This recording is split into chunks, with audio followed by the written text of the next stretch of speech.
Salut, j'espère que vous allez tous très bien. Aujourd'hui je vous retrouve avec une vidéo sur le sport. Et oui, qui l'eût cru, moi qui n'ai jamais été vraiment une très grande sportive ou qui me suis toujours à peu près débrouillée, et ben je vais vous parler de sport, mais ça va être un sujet un peu différent puisque je vais vous parler de mon expérience et du fait de faire du sport quand on a une maladie chronique comme la mienne. Alors cette vidéo s'adresse à peu près toutes les personnes qui sont malades chroniques. Je ne connais pas non plus toutes les maladies en détail, donc il y aura sûrement des choses qui ne peuvent pas s'adapter à chaque pathologie, mais en tout cas je vais essayer de vous donner le plus de conseils possible. Alors moi je suis atteinte d'un syndrome des lèvres dans l'os hypermobile et d'un SAMA associé et d'hypothyroïdie. Pour le CED, je vous mettrai ici dans le petit i une vidéo où j'explique ce que c'est si jamais vous ne savez pas ce que c'est et que vous avez envie de savoir, d'en savoir un petit peu plus. Je vous mettrai aussi ici une vidéo sur la fatigue chronique puisque c'est un des symptômes de ma maladie et de pas mal de maladies chroniques. Dans ma maladie, il y a des problèmes aux muscles. Donc les muscles ne sont pas vraiment très résistants. Au niveau des articulations, au niveau de un peu tout dans le corps, tout n'est pas très bien tenu. Donc on peut se faire beaucoup de luxation, d'entorse, de subluxation, se déplacer des choses, se déboîter des choses aussi. Il y a pas mal de douleurs chroniques qui arrivent n'importe quand et à n'importe quel endroit du corps. Donc pour chaque personne, ça varie en fait. Chaque personne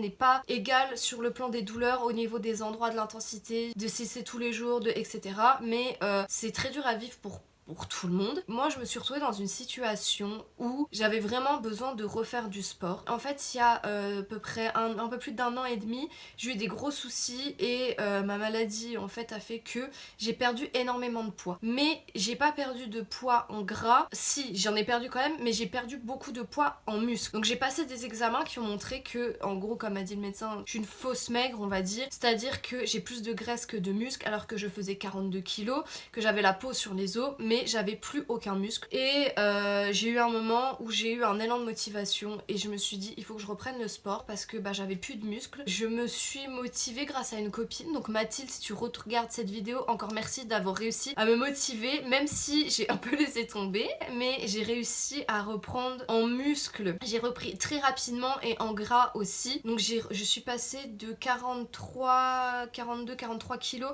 j'ai repris un peu de gras avant de reprendre le sport, donc j'étais peut-être à 45 et je suis passée à 50 kilos. Donc là, à l'heure actuelle, j'ai 12 kilos de plus que ce que je pesais avant de reprendre le sport. Je vous donnais juste un petit peu des conseils par mon expérience, je suis pas spécialiste, je suis pas médecin du sport, mais si ça peut vous aider, moi ça me ferait vraiment plaisir. Alors, ce que j'ai fait, c'est que déjà, j'ai commencé tout doucement. J'ai choisi des programmes, parce que moi ce que j'adore faire, c'est suivre des vidéos YouTube avec des entraînements et me faire un planning avec telle vidéo à faire tel jour, etc. Alors ce que j'ai fait, c'est que j'ai repris, parce qu'à l'époque, ma copine Mathilde, du coup, faisait les programmes de Chloé Ting, c'est que j'ai repris un programme de Chloé Ting. Et chaque challenge peut cibler des choses différentes. Il y a des challenges sur 2 semaines pour les abdos, pour les fessiers, etc. Mais moi c'était vraiment quelque chose sur tout le corps. Donc j'ai commencé à faire les exercices et au début c'était vraiment très très dur. Donc je faisais des pauses, je respirais, je faisais des pauses. Si j'avais mal à un endroit, surtout je m'arrêtais ou alors j'essayais de faire les exercices d'une façon un peu plus simple pour éviter d'avoir mal à certains endroits. Et au fur et à mesure du temps,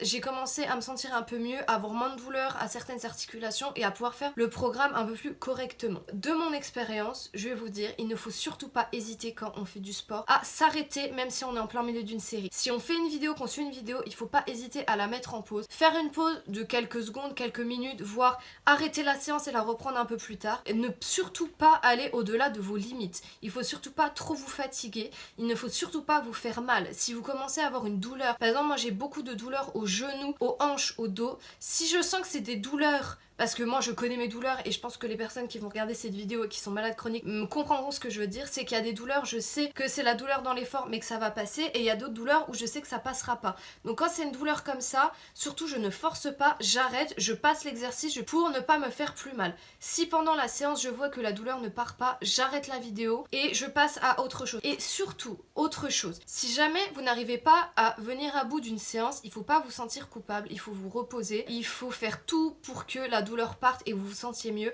mais il ne faut surtout pas culpabiliser ou vous sentir coupable. Il faut surtout vous dire que même des personnes en bonne santé ou alors qui ont une bonne condition physique ne sont pas forcément capables à chaque fois de faire les séances en entier. Et nous, en étant malade, c'est encore plus dur. On amène le corps à faire des choses qu'il n'a pas l'habitude de faire. Et surtout en étant malade, bah c'est encore plus dur pour lui, quoi. C'est vraiment, on le met à rude épreuve. Mais surtout, si vous n'arrivez pas à faire quelque chose et que vous avez besoin de faire une pause pendant votre programme, il ne faut absolument pas se sentir coupable. Si les courbatures sont vraiment dures, en plus des douleurs chroniques, il faut surtout pas vous pousser au-delà de vos limites et vous mettre dans le mal en fait juste pour faire le programme. Vous pouvez très bien sauter 1 ou 2 jours. Autre chose, si vous avez des problèmes au niveau des articulations comme moi et que vous déboîtez souvent certaines choses, si vous êtes suivi par un kiné, vous pouvez lui demander conseil ou même à un médecin du sport ou à votre médecin généraliste pour savoir si vous devez prendre des précautions ou si vous devez mettre des protections sur certains endroits de votre corps. Alors je pense surtout à des genouillères, des chevillères, des coudières, etc. ou juste les, je ne sais jamais comment ça s'appelle, des petites bandes autocollantes un peu en élastique qu'on met autour des genoux ou surtout au niveau des articulations. Moi j'avais ça aux genoux. Si jamais vous avez besoin de ça ou autre, n'hésitez pas à demander à votre médecin généraliste, médecin du sport ou kiné de vous donner des conseils par rapport à ça, histoire de ne pas du tout vous blesser. Autre conseil, il y a des exercices qui par exemple pour moi sont très durs parce qu'au niveau des cervicales, j'ai les cervicales et la nuque et les trapèzes qui sont vraiment très sensibles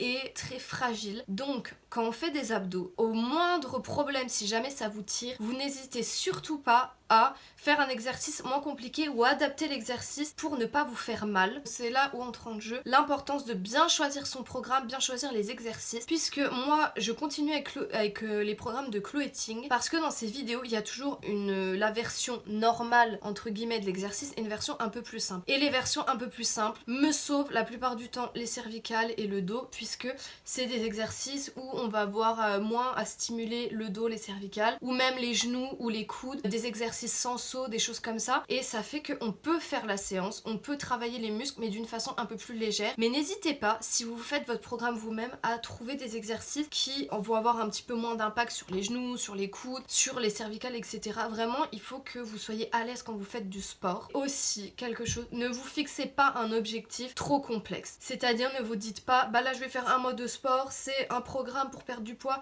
je vais perdre tant de kilos, je vais avoir des abdos, je vais avoir ci, parce qu'on peut pas savoir comment votre corps va réagir, puisque avec les maladies chroniques c'est un petit peu compliqué. Il faut se dire je fais du sport parce que j'ai envie d'en faire, parce que j'ai envie d'être un peu plus en forme, avoir quelques résultats, mais il faut pas se dire dans un mois j'aurai tel résultat, dans telle semaine j'aurai tel résultat, comme certains programmes promettent, parce que c'est pas la réalité et il faut pas se sentir mal si au bout de un mois vous avez pas les plaquettes de chocolat, vous avez pas perdu 5 kilos comme le programme le disait. Il faut vraiment être réaliste et se dire que vous faites du sport comme vous le pouvez et c'est plus vous faire du bien et vous remettre en forme. Je pense avoir donné à peu près tous les conseils que je pouvais donner. L'essentiel à retenir, c'est écouter votre corps, faites ce qui vous plaît. Il faut vraiment aussi se mettre dans un programme qui nous plaît et pas se forcer à faire les exercices, mais faites ce qui vous plaît, mais surtout faites attention à vous et ne vous faites surtout pas mal et n'essayez pas d'aller au-delà de vos limites. Mais il faut trouver, c'est ça ce qui est le plus important, le sport qui vous plaît et qui vous motivera à en faire toujours un peu plus. Donc je vais clôturer ma vidéo sur ça parce que je pense que